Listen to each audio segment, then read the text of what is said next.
Hello জান, কি করতেছো তুমি? সেটা তুমি জেনে কি করবা? আরে কি কইতেছো? আমি তোমারে ভালোবাসি, আমি জানবো না তুমি কি করতেছো? কিন্তু আমি তো তোমারে ভালোবাসি না হান্নান। মানে এই তুমি এই কয়েকদিন আগে আমারে না কইলা আমারে আই লাভ ইউ, আমারে ভালোবাসো তুমি, আর এখন তুমি পোল্ট্রি নিয়ে ফেলাইতেছো? হ্যাঁ নিলাম, আমি তো তোমার সাথে অভিনয় করছি।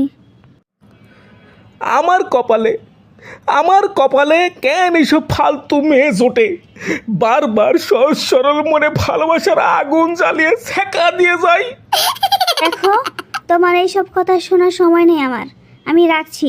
আর কোনোদিন আমাকে ফোন দিবে না। এই খবরদার, খবরদার তুমি ফোন রাখবে না, আমার সাথে ফাইজলামি করো না।